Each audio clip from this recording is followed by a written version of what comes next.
بسم اللہ الرحمن الرحیم۔ السلام علیکم ناظرین، وائس آف جرمنی کے اردو پروگرام کے ساتھ حاضر خدمت ہیں۔ آج کے ہمارے موضوعات ہیں 20 جون کو اقوام متحدہ کی طرف سے بے گھر افراد کا عالمی دن منایا جاتا ہے، اس بارے میں مختصر رپورٹ۔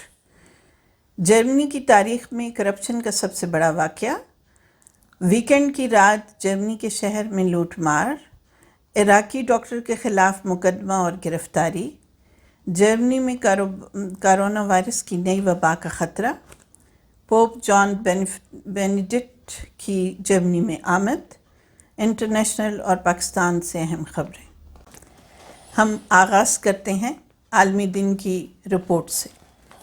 جی، UNHCR جو ہے یہ United nation human rights commission اقوام متحدہ کا ایک ذیلی ادارہ ہے جس کے ذمہ دیگر فرائض کے علاوہ دنیا میں بے گھر افراد اور کسی بھی وجہ سے نقل مکانی پر مجبور انسانوں کی مدد کرنا شامل ہے۔ اس کی بنیاد 1950 میں جنیوا کنونشن کے بعد رکھی گئی تھی۔ اس کا ہیڈ کوارٹر ابھی تک جنیوا میں ہے، سوئٹزرلینڈ میں ہے، اور البتہ UNHCR نے 3 گلوبل سینٹر جو ہے وہ اردن، کوپن ہیگن اور بوداپیسٹ ہنگری کا شہر ہے وہاں قائم کر رکھے ہیں۔ 135 ممالک جو ہیں وہ جنیوا کنونشن میں ہونے والے معاہدے میں شامل ہوئے تھے جو مہاجرین کی آبادکاری میں UNHRC کی مدد کرنے کے پابند ہیں۔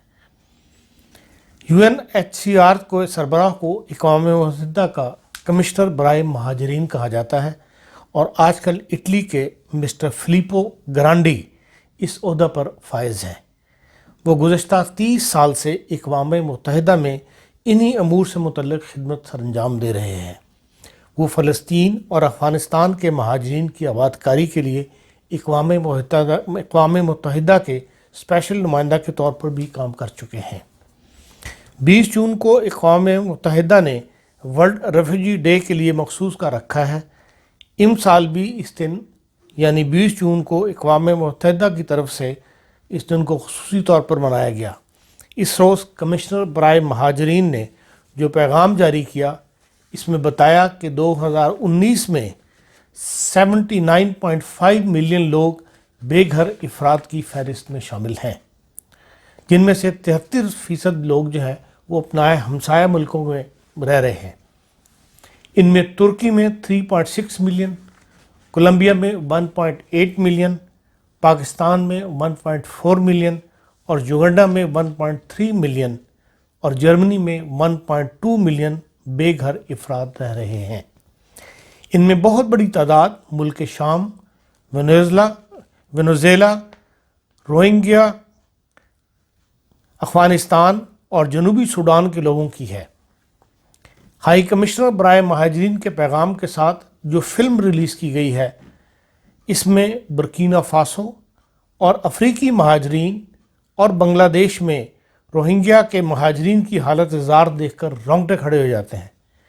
ان کیمپوں میں رہائش پذیر بجلی، پانی، ٹوائلٹ، باتھ روم کی سہولت کے بغیر زندگی بسر کر رہے ہیں۔ گندگی کے باعث وبائی بیماریوں نے ہر گھر کو پریشان کر رکھا ہے۔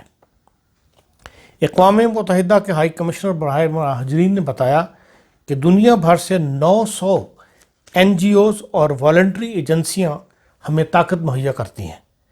صحت، تعلیم، پانی اور سینیٹری سسٹم مہیا کرنے میں ہماری مددگار ہیں یہ ایجنسیاں۔ ادارہ ان 900 مددگار اداروں کے ہمراہ ماہ جولائی میں ہر سال ایک سالانہ کانفرنس منعقد کرتا ہے۔ 2019 میں یہ کانفرنس 3 یا 4 جولائی کو جنیوا میں ہوئی تھی۔ سال کورونا کی وجہ سے کانفرنس کا انعقاد ممکن نہیں ہو سکا۔ ہائی کمشنر نے بتایا کہ کورونا کی وجہ سے 10,000 ریفیوجی ان ممالک میں پہنچنے سے قاصر ہیں جنہوں نے ان مہاجرین کو قبول کر لیا ہے۔ ادارہ کی طرف سے جاری کردہ رپورٹ کے مطابق گزشتہ 10 سال میں صرف 4 لاکھ مہاجرین اپنے گھروں کو واپس جا گئے، جبکہ 1990 کی دہائی میں 15 لاکھ مہاجر جو ہے انہوں نے واپسی کا سفر اختیار کیا تھا، جبکہ مہاجرین کی تعداد جو ہے وہ محض اس وقت 40 لاکھ تھی۔ اب مہاجرین کی تعداد 19 ملین ہے اور غریب ممالک نے 85% مہاجرین کا بوجھ اٹھایا ہوا ہے۔ جرمن وزیر خارجہ نے بھی مہاجرین کے عالمی دن کے موقع پر اپنی قوم کو یاد دلایا کہ دنیا کے اقتصادی، موسمی اور سیاسی مجبوریوں کی وجہ سے جرمنی کی آبادی کے برابر لوگ اس وقت گھر سے بے گھر ہوئے ہیں، جن میں 10% کو جرمنی نے چھت مہیا کی ہے۔ دنیا کے دیگر ممالک کو بھی آگے آنا چاہیے۔ مہاجرین کی آبادکاری کے لیے فوری فیصلے نہ کیے گئے تو جن حالات میں مہاجرین رہ رہے ہیں، کورونا کے باعث زندگی اور موت میں فاصلہ کم ہوتا نظر آ رہا ہے۔ بیشتر اس کے کہ دنیا ایک نئی مصیبت میں مبتلا ہو، ہمیں مہاجرین کے مسائل کی طرف توجہ کرنی چاہیے۔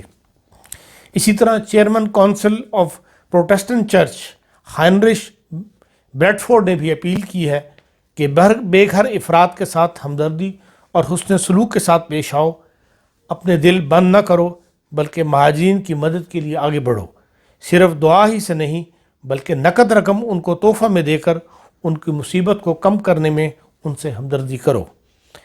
اسی طرح bread for the world organization ہے، اس کی خاتون صدر نے بھی یورپی یونین کے 27 ممالک سے اپیل کی ہے کہ یورپی یونین ریفیوجی نئی پالیسی بنائے۔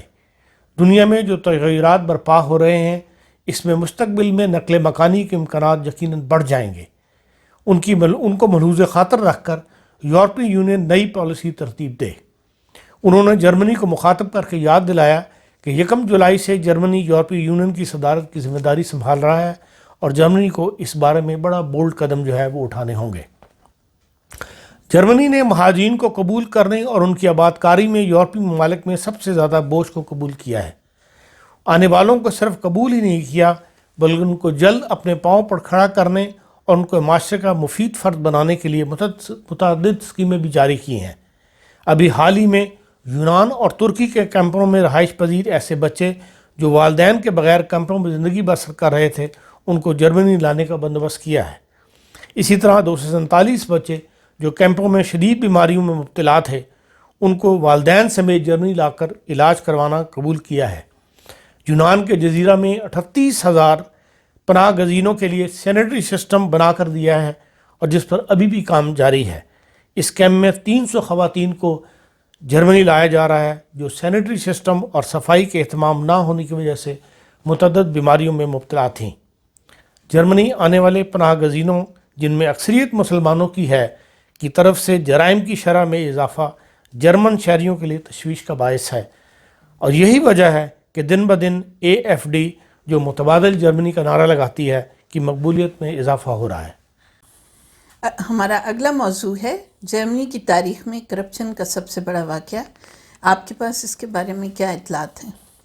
جی، جرمنی میں 3-4 دن سے ایک بڑا ہلچل مچی ہوئی ہے کہ جرمنی کی جو 30 بڑی کمپنیاں ہیں دنیا کے اندر نامور، جن مرسڈیز، سیمنس، اور ان میں ایک کمپنی ہے وائر کارڈ جو ٹیکنالوجی فروخت کرتی ہے، ٹیکنالوجی بنا کے، تو وہ پوری دنیا میں اس کا نام ہے، اور یہ ڈاکس کے اوپر ہے۔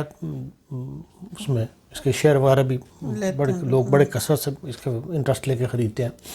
ان کا ایک کرپشن کا مقدمہ پکڑا گیا ہے ایک کہ بھئی 1.9 بلین یورو جو ہے وہ غائب ہو گئے ہیں اس کمپنی میں سے، اور کیونکہ جو ڈاکس پہ ہوتی ہیں ان کی ہر 3 مہینے کے بعد ان کو بیلنس شیٹ دکھانی پڑتی ہے تاکہ لوگوں کا انٹرسٹ بڑھے اپنے شیئر وغیرہ خریدنے کے لیے۔ کچھ لوگ پلاننگ کرنی ہوتی ہے لوگوں نے، تو اب جو ہے جو پچھلے ہفتے آیا اس میں 1.9 بلین جو ہے وہ پیسے جو ہے وہ غائب ہے، اور اب پتہ یہ لگا ہے کہ اس وقت شور پڑا تو پھر وہ جو اس کا چیف تھا مارکس براؤن، جو بیسیکلی آسٹرین ہے لیکن جہاں منشن میں ان کا دفتر ہے وہاں تھا وہ، تو اس نے ریزائن کر دیا تھا، لیکن اس کا ریزائن سے کوئی خالی کافی نہیں تھی۔ جن کا پیسہ ڈوبا یا جنہوں نے اس کے شیئر خریدے ہوئے تھے انہوں نے اس پہ بڑا شور مچایا، تو اس وقت پھر انہوں نے جو ان کا سپروائزری بورڈ ہے اس نے جو اس کا رائٹ ہینڈ تھا مسٹر جان مارکسلیک، اس کو بھی جو ہے وہ انہوں نے برطرف کر دیا۔ کہا یہ جا رہا ہے کہ یہ 1.9 بلین جو ہے کوئی عرب ممالک میں، ابھی اس کی تفصیل نہیں آئی، لیکن یہ عرب ممالک میں کوئی ٹیکنالوجی بیچی گئی تھی جس کا پیسہ جو ہے ان کی کتابوں کے لحاظ سے وہ فلپائن میں یا ساؤتھ ایشیا کے بینکوں میں جو ہے وہ ٹرانسفر کیا گیا تھا۔ لیکن وہ پیسہ جو ہے وہ اس کے ڈاکومنٹیشن جو ہے وہ غلط نکلی ہے. انہوں نے کہا یہ تو جعلی ڈاکومنٹس ہیں. فلپائن کے اس بینک نے کہا ہمارے پاس کوئی ایسی ٹرانزیکشن نہیں آئی, نہ ہمارے پاس پیسہ تھا.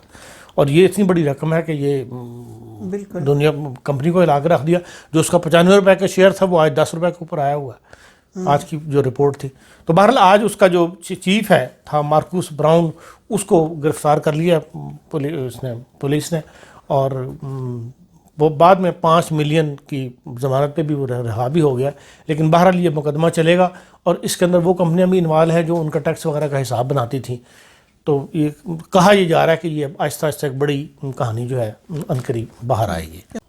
یہ تو جرمنی کی تاریخ کا ایک بہت بڑا واقعہ ہے, اور یقیناً پولیس اس کی پوری انویسٹیگیشن کرے گی کہ کہاں پہ یہ گھپلا ہوا ہے, اور انشاءاللہ ہم آپ کو بھی سامعین ساتھ ساتھ اس کے بارے میں اپڈیٹ کرتے رہیں گے. اب ہم چلتے ہیں اپنے اگلے موضوع کی طرف. جرمنی میں ویکنڈ کی رات ایک شہر میں لوٹ مار کا کیس سامنے آیا, اس کے بارے میں آپ کے پاس کیا خبر؟ ہاں جی, اتوار کی رات کو اسٹوٹگارٹ شہر ہے جرمنی کا, جہاں پہ مرسڈیز کار بنتی ہے, جس کی وجہ سے بڑا مشہور ہے, اور بھی الیکٹرانک کئی کمپنیاں وہاں پہ اسٹوٹگارٹ میں, انڈسٹریل ایریا ہے. لیکن بہرحال وہاں پہ یہ واقعہ پیش آیا ہے. جرمنی میں ایک رواج سا ہے, کہہ لیں کہ بھئی پولیس رات کو کئی قسم کے کنٹرول کرتی ہے. جیسے کبھی رات کو ٹریفک کو روک کے ڈرائیونگ لائسنس چیک کرنا شروع کر دیتے ہیں. کبھی یہ ہے کہ سیکورٹی کے نقطہ نظر سے ہر بندے کو تلاشی لیتی ہے, چیک کرتے ہیں, کبھی شہر سے باہر نکلنے والوں کی, کبھی شہر میں داخل ہونے والے کی. اسی طرح اسٹوٹگارٹ میں جو ہے وہ انہوں نے رات کو ڈرگ مافیا جو ہے ان کی تلاش تھی, یا انہوں نے نارمل چیکنگ کرنی شروع کی. اس میں پھر وہ تمیز نہیں کرتے, ہر بندے کو وہ پھر چیک کرتے ہیں چاہے وہ کوئی ہو. تو اس میں انہوں نے لوگوں کو چیک کرنا شروع کر دیا تھا, اور وہ باہر نکال کے گاڑیوں سے, اور وہ تو وہاں پھر بعض لوگ جو ہے وہ بپھر گئے, نوجوان بپھر گئے. تو زیادہ تو ڈرگ کا نوجوانوں پہ ہی ان کو شک ہوتا ہے. تو بہرحال وہ ایک تو ایریا ایسا تھا جہاں پہ بارس وغیرہ ہوتی ہیں, ریسٹورنٹس ہیں, اور پھر وہ لوگ جو ہے بپھر گئے. کچھ اثر وہاں پہ اب پورے مطلب دنیا میں جو امریکہ میں ہوا ہے پولیس نے کیا ہے, اس لیے پولیس کے خلاف بھی ایک چھوٹا سا رد عمل لوگوں کو ذہنوں میں محفوظ سا ہے. اور خیال یہی کیا جا رہا ہے کہ اس وقت بس جب پولیس نے چیک کرنا شروع کیا تو لوگوں کو ایک پولیس کے خلاف ایک ریئیکشن پیدا ہوا, اور وہاں لوگ اکٹھے ہو گئے 200-300, اور انہوں نے پولیس کی اور ان کی پھر آپس میں لڑائی ہو گئی, اور اس میں 24 پولیس والے جو ہیں وہ زخمی ہوئے ہیں, 19 پولیس والے زخمی ہوئے ہیں, اور پولیس نے 24 آدمی جو ہے ان کو گرفتار کیا ہے. لیکن یہ ہے کہ انہوں نے بعد میں جو پولیس ان کو لے گئی گرفتار کر کے, لیکن جو نوجوان رہ گئے تھے انہوں نے بھی پھر یہ ہے کہ دکانوں میں لوٹ مار وغیرہ کی ہے. 30 دکانوں کو انہوں نے نقصان پہنچایا ہے, شیشے کی بوتلیں ماری ہیں ان کے اوپر, دکانوں کے اوپر جو شیشہ لگا ہوا ہوتا ہے. اسی طرح انہوں نے 8 دکانوں کو جو ہے اندر گھس کے, جس میں جیولری اور کپڑے کی دکانیں تھیں, اس میں لوٹ مار کر کی اور لے کے چلے گئے. لیکن یہ بہرحال ایک جرمنی کی تاریخ میں ایسے واقعات ہوتے نہیں ہیں. ایک سوائے اس کے کہ جب G20 کی 2 سال پہلے میٹنگ ہوئی تھی ہیمبرگ میں, وہاں اس قسم کا ہوا تھا کہ لوٹ مار شروع ہو گئی تھی. یا یہ ہے کہ اب جرمنی میں یہ ایک واقعہ ہوا ہے جس کو ساری دنیا افسوس کر رہی ہے. مطلب عوام بھی, جرمن چانسلر نے بھی اس پر افسوس کا اظہار کیا ہے, اور جو وزیر داخلہ ہے وہ فوری طور پہ کل منڈے کو اسٹوٹگارٹ گئے ہیں, اور انہوں نے وہاں کی مقامی جماعت جو ہے حکومت اس کے ساتھ اس مسئلے کے اوپر گفتگو کی ہے. نارملی جرمنی میں اس طرح کے واقعات جو ہیں وہ کبھی پیش نہیں آتے, کیونکہ جرمن قوم کا مزاج اس طرح کا نہیں ہے کہ یہ قوم کافی پڑھی لکھی اور بہت سلجھی ہوئی ہے. اور لیکن اس طرح کے واقعات کا پیش آنا تھوڑا سا ہلا کے رکھ دیتا ہے کہ ایسا واقعہ کیوں پیش آیا. اور میرا خیال ہے کہ کچھ ہمارے غیر ملکی بھی بیچ میں شامل ہو جاتے ہیں جو اس طرح کے واقعات جو رونما ہوتے ہیں. نہیں, اس واقعہ کے اندر بھی غیر ملکی بھی شامل ہے, خالی جرمنوں نے نہیں کیا. ہر جو چیکنگ میں جو بھی آ جاتا ہے وہ اس میں غیر ملکی بھی شامل تھی. پولیس نے لکھا بھی ہے, جس میں ہمارے شامی عراق کے لوگ بھی ہیں اور دوسرے ملکوں کے بھی ہیں. پھر یہ ہے کہ جو G20 والی جو میں نے مثال دی تھی اس میں یہ تھا کہ وہ اس میں واقعی باقاعدہ بسیں بھر کے G20 کے بڑے ممالک کے سربراہ آئے تھے، تو اس میں پھر انگلینڈ سے بھی، ہالینڈ سے بھی، ادھر ادھر کافی ممالک سے لوگ آئے ہوئے تھے. ویسے عمومی طور پہ جو اخبارات میں بھی آ رہا ہے یا ٹی وی کی بحثوں وغیرہ کے اندر بھی دیکھنے میں آتا ہے وہ یہ ہے کہ جو کچھ امریکہ میں ہوا یا پولیس نے کیا اس کی وجہ سے بھی کچھ پولیس کے خلاف جو ہے لوگوں کے ایک ریئیکشن جو ہے کام کر رہے ہیں اس وقت. ہم اب چلتے ہیں اپنے اگلے موضوع کی طرف، عراقی ڈاکٹر کے خلاف مقدمہ اور گرفتاری، اس کے بارے میں آپ کے پاس کیا اطلاعات ہیں؟ ہاں جی، ایک یہاں پہ کافی، کیونکہ عراق کے کافی ڈاکٹر ہیں، شام کے بھی کافی ڈاکٹر ہیں یہاں پہ، اور ویسے بھی کیونکہ بہت سارے آئے ہیں مہاجر یہاں پہ، لیکن یہ ہے کہ بھئی ہومس ایک جگہ ہے یہاں جرمنی میں، وہاں پہ 2011 سے ایک شامی ڈاکٹر جو ہے وہ آ کے پریکٹس کر رہا تھا، جس کو پریکٹس کی اجازت دی ہوئی تھی. تو وہ 2011 میں وہ آیا تھا اور 2015 میں اس کو پریکٹس وغیرہ کی اجازت مل گئی تھی. اس کے بارے میں یہ پتہ لگا ہے کہ اس نے وہاں پہ عراق کے اندر شام میں جب وہ تھا وہاں پہ اس نے کسی اپنے بندے کو، عراقی کو، کسی دشمنی کی جگہ پر جو ہے اس کو اتنا مارا تھا پلاسٹک کی وہ جو پائپ ہوتی ہے اس سے کہ وہ بیچارہ ہلاک ہو گیا تھا. شامی ڈاکٹر نے عراق میں یہ حرکت کی تھی تو جرمن پولیس نے اس کو کیوں گرفتار کیا اس چیز کے اوپر؟ نہیں، اس نے جرم کیا تھا. جرم تو بہرحال مجرم کو جب تک سزا نہ ملے، وہ پھر ہیومینٹی کے خلاف جرم ہو تو پھر عام طور پہ کرپشن کے خلاف بھی آپ دیکھتی ہیں انٹرنیشنل طور پہ بندے کو ڈھونڈا جاتا ہے کسی نے. پاکستان میں تو لوگ جرم کر کے انگلینڈ آ جاتے ہیں موسٹلی، اور پھر یا دوسرے جن ممالک کے ساتھ آپس میں حکومتوں کے معاہدے ہوتے ہیں وہاں سے وہ بندے کو لے آتے ہیں. اب یہ ہیومینٹی کے خلاف ایک جرم ہے، ایک بندہ مار دیا اس بندے نے پائپ کے ساتھ، اس کے سر کو بھی بری طرح کچل دیا انہوں نے مار کے. اور ایسے واقعات جب بھی ہوں، جرمنی تو ان معاملات پہ بڑا وہ ہے. اب اس کے علاوہ بھی ایسے مقدمات چل رہے ہیں. اسی طرح جو ہے بشر الاسد جو ہے شام کا، اس کی انٹیلیجنس ہے، اس کے اندر 2 بندے ہیں جو یہاں جرمنی میں آ گئے تھے، وہاں انہوں نے لوگوں کو مارا ہوا ہے. ایک 57 ایئرس کا انور نام ہے اور ایک اس کا نام ہے 43 سال کا یاد اس کا نام ہے. وہ دونوں وہاں پہ اہلکار تھے خفیہ ایجنسی کے، انہوں نے لوگوں کو مارا کہنے پہ وہاں کی حکومت کے. تو ان دونوں کے خلاف جو جرمنی میں مقدمہ چل رہا ہے، دونوں گرفتار ہیں. ہیومینٹی کے خلاف تو بہرحال جو جرم ہو اس کے خلاف تو پھر بہرحال جرمن حکومت سیریسلی لیتی ہے. اگلا ہمارا بڑا تشویشناک کویسچن ہے کہ جرمنی میں کرونا وائرس کی نئی وبا کا خطرہ سامنے آ رہا ہے. وہ آپ اس کے بارے میں رپورٹ آپ کے پاس کوئی یا کس قسم کی اطلاعات ہیں؟ دیکھیں، وبا جو ہے نا نئی جو کہا جا رہا ہے وہ پرائیویٹلی، مطلب لوگوں کی زبان پہ یہ ایک لفظ ہے. حکومت نے یہ نہیں کہا کہ بھی ہم نئی وبا کی طرف جا رہے ہیں. اس کی وجہ یہ ہے کہ 24 گھنٹے کے اندر پچھلے 687 نیو کیسز ہوئے ہیں، جو کہ ایک دم تعداد بڑھنی شروع ہو گئی ہے. پھر یہ ہے کہ جرمنی کا ایک علاقہ ہے جہاں پہ مذبح خانے جو ہیں یا گوشت کی پیکنگ کا جہاں کام ہوتا ہے وہاں مسلسل یہ تعداد بڑھ رہی ہے. اب اس ایریے کو گورنمنٹ نے جو ہے پورا سیل کر دیا. اس کے اندر بھی اتوار کے روز جو ہے 300 بندوں کو کرونا نکلا ہے. تو یہ ایک بڑی تعداد ہے، اور اس لیے اب اس پورے علاقے میں جو ہے انہوں نے 6139 ٹیسٹ کیے ہیں ان لوگوں کے جو گوشت سے مطلب متعلق کام کر رہے تھے فیکٹریوں کے اندر یا گوشت کی پیکنگ کے اندر، اور اس میں سے 1331 کو جو ہے وہ کرونا نکلا ہے. اور ابھی 250 کے رزلٹ آنے باقی ہیں، تو ہو سکتا ہے 250 میں بھی کچھ نہ کچھ لوگ ہوں. تو اس لحاظ سے یہ ایک خطرہ پیدا ہو رہا ہے کہ بھئی یہ کہیں کرونا دوبارہ تو نہیں آ رہا.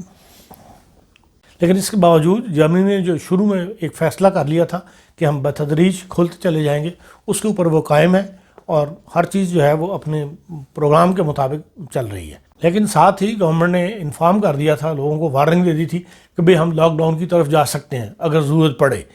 تو اس میں یہ ہے کہ بھئی اسمارٹ لاک ڈاؤن بعض جگہ کیا جہاں پہ کیسز ہوئے، جیسے ہم نے آپ کو برلین کے بارے میں بتایا تھا، گوٹنگن کے بارے میں بتایا تھا. اب یہ جو اس ایریا کے اندر یہ ہوا ہے وہاں کے اوپر اسمارٹ لاک ڈاؤن کر دیا ہے. اور لیکن یہ ہے کہ آئندہ بھی اگر کہیں ایسی ضرورت پڑی تو اسمارٹ لاک ڈاؤن کر دیا جائے گا. لیکن جو آہستہ آہستہ جو ان کا پروگرام ہے ملک کے اندر بتدریج اپنی 1 بائی 1 چیزیں کھولنے کا، اس کے اوپر وہ قائم ہے. پوپ جان بینیڈکٹ کی جرمنی میں آمد. ہاں، وہ پوپ بینیڈکٹ جو ہے یہ جرمن ہے اور ریگنسبرگ کے رہنے والے ہیں. یہ پہلے منتخب ہوئے تھے پوپ کے طور پر, پھر انہوں نے کہا تھا کہ کیونکہ میں نے دیکھا کہ میں اپنی صحت کے لحاظ سے وہ ذمہ داری پوری طرح ادا نہیں کر سکتا, تو انہوں نے پھر نیا پوپ جو ہے وہ, جس وقت دونوں پوپ جو ہیں وہ ویٹیکان میں رہتے ہیں, یہ بھی ویٹیکان میں رہ رہے ہیں, اور ان کا جو بھائی ہے اس کی عمر 96 سال ہے, وہ شدید بیمار ہے آج کل ریگنسبرگ میں, تو وہ اس کی تیمارداری کے لیے باقاعدہ وہاں سے ویٹیکان سے آئے تھے, اور اسی طرح پروٹوکول کے ساتھ اور جس طرح پوپ کا کیا جاتا ہے, تو جہاں کی صوبائی گورنمنٹ نے جو ریگنسبرگ کی ہے بائرن والے, انہوں نے باقاعدہ اپنا اٹالین ایئر فورس کے طیارے کے اوپر وہ آئے تھے, اور ان کو باقاعدہ ریسیو کیا گیا, اور ان کو کیا نام اس کو انہوں نے 3-4 دن قیام کیا, اور منڈے کی شام کو وہ جو ہے وہ واپس وہاں ویٹیکان چلے گئے, اور چیف منسٹر نے ان کے اعزاز میں جو ہے پوری طرح دعوت وغیرہ کی, ان کو تحائف وغیرہ دیے گئے. انٹرنیشنل اور پاکستان سے آپ کے پاس اہم خبریں کیا ہیں؟ ہاں جی, انٹرنیشنل تو یہ ہے کہ بھئی جو لیبیا جو ہے وہ ایک عرصے سے تختہ مشق بنا ہوا ہے, اور اب مصر کے صدر نے بھی جو ہے یہ اعلان کیا ہے کہ بھئی ہم اپنی ہمسایہ ملک جو ہے لیبیا اس میں مداخلت کا حق رکھتے ہیں, اور یہ بات انہوں نے سرحد کے قریب جو ہے ہوائی اڈوں پر فوجی یونٹوں کا معائنہ کیا ہے, اور اس دوران انہوں نے یہ بات کی ہے, اور اس کے اندر پائلٹ اور اسپیشل فورسز جو ہے وہ وہاں موجود تھے, اور ان سے انہوں نے خطاب کیا ہے, اور یہ ایک اشارہ ہے کہ بھئی شاید لیبیا کے اندر ابھی امن کا امکان کم ہے, اور شاید ایک نیا وہاں پہ کوئی نئی گیم جو ہے وہ سامنے کھیلی جا سکتی ہے. اس کے علاوہ جی جنوبی یمن میں ہے جو ہے, یمن کا ایریا بھی ایک خطہ جو ہے وہ کیا نام اس کا بد امنی کا مرکز بنا ہوا ہے, وہاں پہ جو ہے جنوبی یمن کی آزادی کے لیے سرگرم جو علیحدگی پسند ہے, انہوں نے ایک اور جزیرہ جو ہے یمنی جزیرہ سقطری, اس کے اوپر قبضہ کر لیا ہے. تو اس سے بھی امکان یہ ہے کہ بھئی وہاں پہ بھی اب جو ہے حالات جو ہے مزید خراب ہوں گے. ظاہر ہے قبضہ چھڑوانے کے لیے ایک نئی گیم جو ہے وہ وہاں پہ بد امنی کی چل سکتی ہے. اسی طرح ترکی کے جو صدر ہیں اردگان, انہوں نے ملک کے اندر 585ویں ڈیم کا افتتاح کیا ہے, اور جب ان کے پاس حکومت آئی تھی تو انہوں نے صرف 276 ڈیم وہاں پہلے موجود تھے, اور وہ اس تیزی سے اس کو ترقی دے رہے ہیں ترکی کو, اور اس میں ہائیڈرو الیکٹرک پاور سٹیشنز, پینے کا صاف پانی, اور جدید ٹیکنالوجی سے لیس جو ہے انہوں نے نظام آبپاشی جو ہے وہ ترکی کو دیا ہے, اور یہ ترقی میں جو ہے ان کی رفتار ترقی کی ارد گرد کے ممالک کی نسبت بہت تیز ہے. اب جبکہ کرونا کے اندر ہر طرف ایک مطلب ترقی کی رکاوٹ بنی ہے, انہوں نے اب بھی کہا ہے کہ ہماری جو ترقی کی شرح ہے وہ 4% ہے, جو کہ کسی بھی ملک کی اس وقت نہیں ہے, اور انہوں نے ان کے جو زر مبادلہ کے ذخائر ہیں وہ 93 ارب ڈالر اس وقت بھی موجود ہیں ان کے پاس, اور یہ ایک بڑی رقم ہے. اور وہ کہتے ہیں کہ میں نے یہ عزم کیا ہوا ہے کہ ترکی کو جلد جو ہے جو دنیا کی 10 بڑی معیشت ہے ان کے اندر شامل کرنا, اور جس رفتار سے وہ جا رہے ہیں وہ یقیناً مجھے لگتا ہے کہ وہ شامل ہو جائیں گے. چین سے متعلق ہم آپ کو انفارمیشن دیتے رہے ہیں, لیکن چین جو ہے وہ لڑائی اور جھڑپوں کے باوجود جو ہے وہ بھارت کے ساتھ زبردست تجارتی تعلقات جو ہے وہ اس کے قائم ہیں. گو انڈیا کے اندر یہ آواز اٹھی ہوئی ہے کہ بھئی ان کی چیزوں کو بائیکاٹ کیا جائے, اور کیا نام اس کا ان کی چیزوں کو استعمال نہ کیا جائے, لیکن یہ ہے کہ یہ دونوں نے مل کر آپس میں اقتصادی تعاون کر کے جو ہے یہ دنیا کے ابھرے ہیں, دنیا میں ایک مل کر دونوں نے آپس میں جو تجارت کیا اس کی وجہ سے دنیا کے اندر ان کا نام جو ہے وہ نمایاں ہو گیا ہوا ہے. اور 2019 کے اندر جو ہے انہوں نے 87 ارب ڈالر کی جو ہے تجارت کی ہے, جس میں چین کا پلڑا جو ہے وہ بھاری رہا ہے, اور چین نے ہندوستان کے اندر بھی اس وقت 26 ارب ڈالر کی سرمایہ کاری کی ہوئی ہے. جو دنیا میں اسمارٹ فون بڑا مقبول ہے اس کی 4 کمپنیاں جو ہیں وہ چین, ان کا تعلق چین سے ہے. صرف ایک سیمسنگ ہے جو جنوبی کوریا کی ہے, اور باقی 4 کمپنیاں جن میں شاؤمی, ویوو, اوپو اور ریئل ٹائم ہے, یہ چاروں کمپنیاں بھارت میں مطلب چین کی ہیں, اور بھارت میں جو ہے یہ کاروبار کر رہی ہیں, اور انہوں نے 16 ارب ڈالر جو ہے صرف بھارت سے کمائے ہیں. شاؤمی کے بارے میں کہا جاتا ہے کہ ان کا 95% کاروبار جو ہے وہ بھارت کے اندر پھیلا ہوا ہے. آج پاکستان کے بارے میں ابھی تک آپ نے کوئی ذکر نہیں کیا, پاکستان سے کوئی خبر ہے آپ کے پاس؟ ہاں جی, پاکستان سے روٹین کی خبروں کے علاوہ یہ ہے کہ ہم نے پیچھے پرویز ہود بھائی کی جو ہے برطرفی اس کا معطلی کا ذکر کیا تھا. اس کے بارے میں جو ہمیں فیڈ بیک دیا ہے بعض لوگوں نے اس پروگرام کو دیکھ کے, اس میں انہوں نے کہا کہ صرف پرویز ہود بھائی یا ڈاکٹر عمار علی خان جو زیغم عباس جس کا ہم نے ذکر کیا وہ ہی نہیں, بلکہ انہوں نے کہا کہ اور بھی پروفیسر جو ہیں وہ اس صورتحال سے گزر رہے ہیں, جن میں انہوں نے کہا ہے کہ ایک خیرپور یونیورسٹی کے پروفیسر ساجد ہیں جن کو اوپر بھی ان کو گرفتار کیا گیا, توہین مذہب کا الزام لگایا گیا ہے. اسی طرح کو ڈاکٹر عرفانہ فلاح ہیں, ان کے اوپر بھی اسی سختیوں کا وقت جو ہے وہ اس وقت آیا ہوا ہے. اور لکھنے والوں نے تو یہ لکھا ہے کہ بھئی ضیاء عامریت کا زمانہ جو تھا وہ ایسے لگتا ہے کہ یونیورسٹیز کے اندر دوبارہ آ گیا ہے. اور قائد اعظم یونیورسٹی میں جو جمیل عمر صاحب اور پروفیسر حسن ظفر عارف صاحب کو جس طرح ہلاک کر دیا گیا تھا, اور ممکن ہے کہ یہ حالات جو ہے یہ دوبارہ یونیورسٹیوں کے اندر آ جائیں, جس پر انہوں نے بڑی تشویش کا اظہار کیا ہے. اور انہوں نے کہا کہ یونیورسٹیوں کے اندر ہے اکنامک مارشل لا جو ہے وہ ایک قسم کا لگایا جا رہا ہے, جس کی کوشش کی جا رہی ہے. اور اگر یہ ہو گیا تو جامعات کے اندر بھی جو ہے پھر یہ ہے کہ بھئی خودکار بمبار ہی نکلیں گے, پڑھے لکھے لوگ یا محقق دانشور یا شاعر فنکار جو ہے ان کی تعداد پھر کم ہی نکل سکے گی. یہ کسی کی رائے تھی جو ہمیں انہوں نے فیڈ بیک دیا, ہمیں دے دیا. لیکن اصل میں تو جو ریاض پیرزادہ سے ہیں ایم این اے, جو 6 بار ایم این اے بنے ہیں پاکستان سے, انہوں نے جو نیشنل اسمبلی میں تقریر کی ہے وہ بڑی قابل غور اور قابل فکر ہے. اور ریاض صاحب بہت کم جو ہے نا, ریاض حسین پیرزادہ ان کا نام ہے, نون لیگ کے ہیں, 6 دفعہ ایم این اے بنے, اور وہ بہت کم اسمبلی میں اظہار خیال کرتے ہیں اور کافی پاپولر ہیں اپنے اس میں بھی, اپنے علاقے میں بھی اور سیاستدانوں کے درمیان بھی. اور انہوں نے کہا ہے کہ بھی جو چولستان کا علاقہ ہے جو ہے اور بھاولپور کا علاقہ, اس کے اندر جو ہے وہ زمینوں پر کے اوپر قبضے کیے جا رہے ہیں, اور کہا یہ جا رہا ہے کہ جی ہم نے فوج کی جو ایکسرسائز ہے اس کے لیے ہمیں جگہ چاہیے. اور لیکن یہ ہے کہ جو سویلین اس علاقے میں اگر کوئی چلا جائے تو اس کو پکڑ لیا جاتا ہے کہ بھئی یہ تو کنٹونمنٹ ایریا ہے. انہوں نے سوال یہ اٹھایا کہ یہ کنٹونمنٹ ایریا ابھی نہیں ہے, اگر انہوں نے ایکسرسائز کے لیے لیا ہے یا تو اس کو کنٹونمنٹ ایریا ڈکلیئر کریں. اور انہوں نے جو منظور خان بلوچ ہے, کوئی جو اپنا ٹریکٹر لے کے وہاں جا رہا تھا, اس کو ساتھ جو ظلم ہوا ہے اس کی بھی کہانی انہوں نے بیان کی ہے. اور یہ اس قسم کے معاملات جو ہیں پاکستان میں کثرت سے اٹھتے چلے رہتے ہیں, کبھی کہیں کبھی کہیں, کبھی کسی شعبہ زندگی کے ساتھ اور کبھی کسی شعبہ زندگی کے ساتھ. اور یہ جو ہے یہ چیز پاکستان کے لیے حالات اچھے نظر نہیں آتے, نظر آ رہے ہیں.